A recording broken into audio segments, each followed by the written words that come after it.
Thank you very much.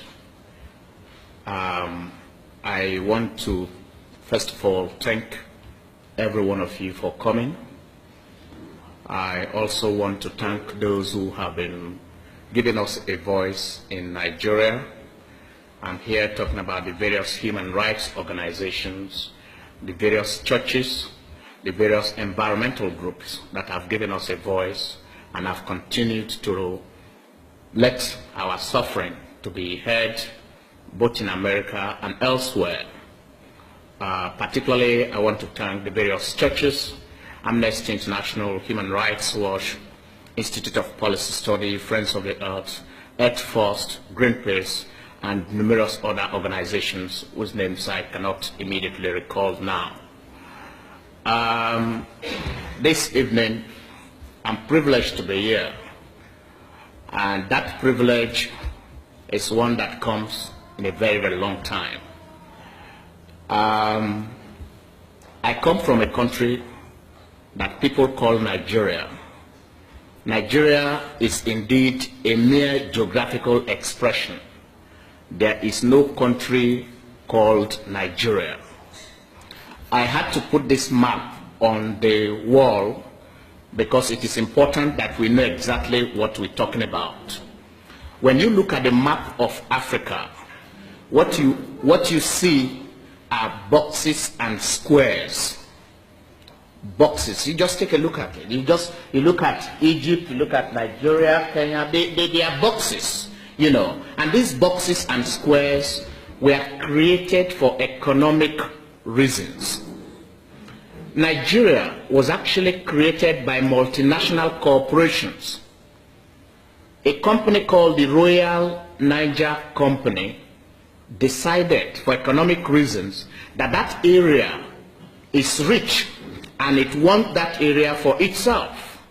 And so it went on a mission of subjugating and forcing local people to sign deeds of allegiance.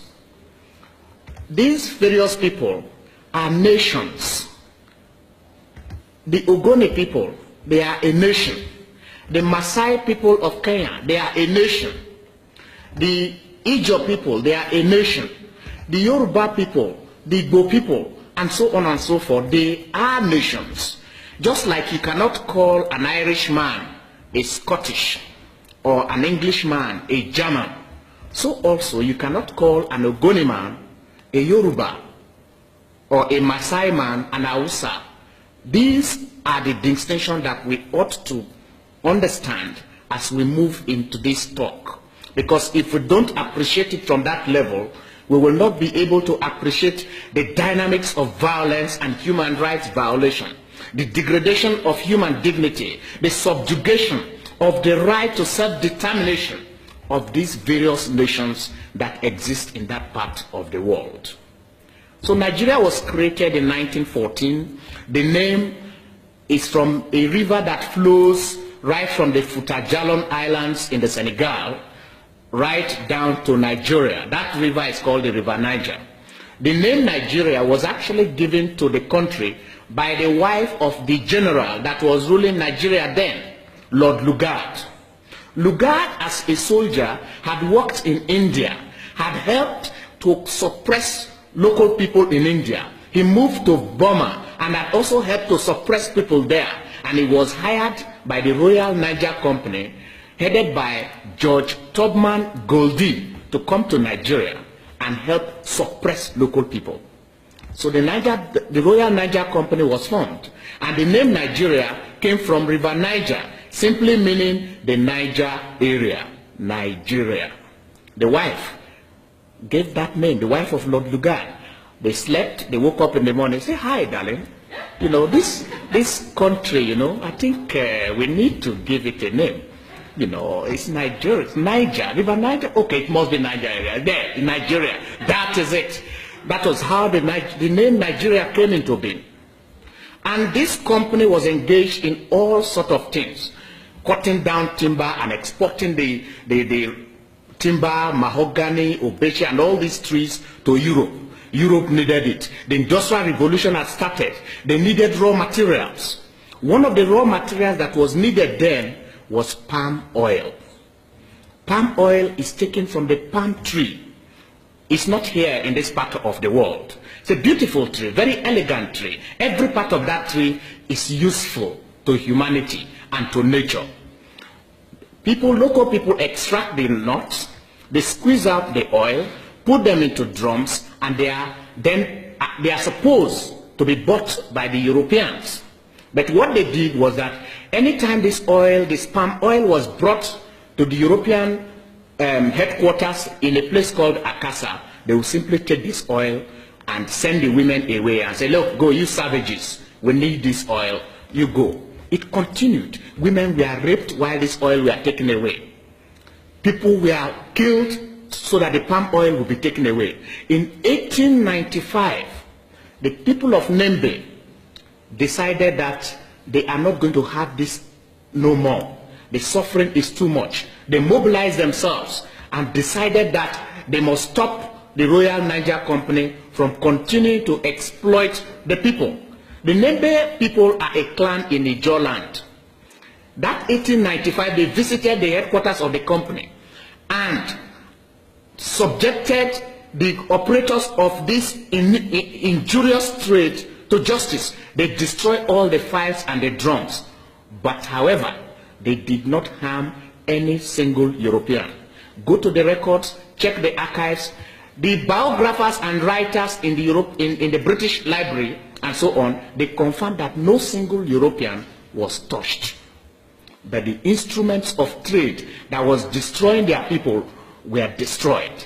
The people felt that the files were the things that were causing them suffering. They were not educated. They don't know exactly what is going on, but they felt that the biros and the pen were what was causing them problems. So when they invaded Akassa, they were out to destroy the files and the drums. The reprisal from the oil company, take note, it is not crude oil at the time, it was palm oil. There was a violent reprisal against the Nembe people. The company invited the naval gunboats of Britain, Imperial Britain, to attack Nembe. Over 4,000 people, mainly women and children, were slaughtered in one single day using the gunboats to suppress the people. Look, you cannot stop legitimate trade.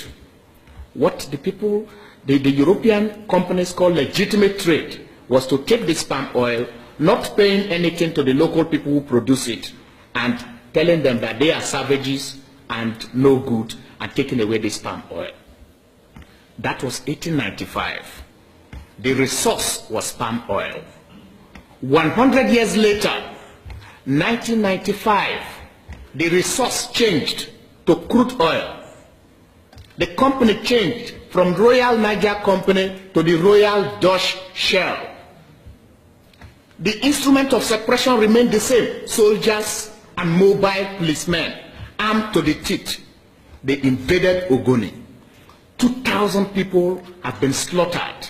27 villages burnt down. And the writer, a peaceful, non-violent campaigner, Ken Saro-Wiwa, executed with 8 other people. Why? They had organized non-violently and mobilized their people to demand that Shell should stop polluting their land. Shell, in collaboration with the military dictatorship, decided that the Ogoni people must die. 80,000 people from Ogoni land are internal and external refugees in the world.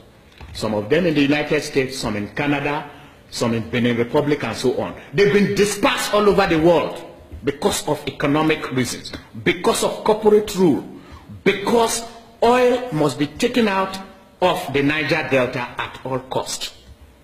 The Niger Delta is a beautiful place. It is a tropical rainforest belt, beautiful streams and rivers.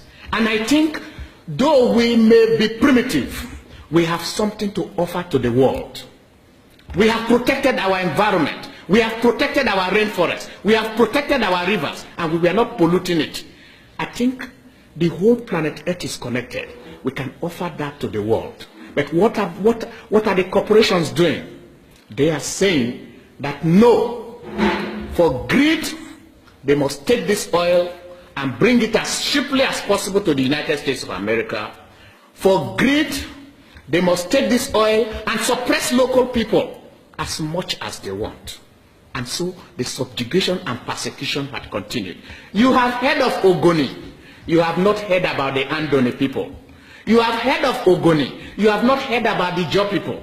You have heard of Ogoni. You have not heard of the Urobo people. You have heard of Ogoni. You have not heard about the Shekiri people. You have heard of Ogoni. You have not heard about other minorities that continue to suffer this assault on humanity.